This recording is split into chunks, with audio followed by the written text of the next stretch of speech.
Video number 2 of 3, maybe 4. I don't know yet. With these older Bentleys, the hoods are very heavy and they are kind of a struggle to open up. So, I haven't even attempted yet.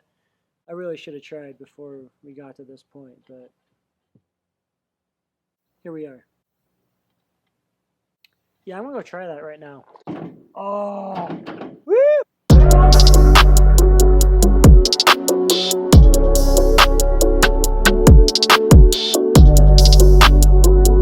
Yeah, it's pretty clean, but I will admit it is greasy. Look at this. Like, do you see the shine on my fingers now? Probably not, because it's probably too bright. And we're gonna clean your gaps. We'll go ahead and take care of the rest of that there, boss.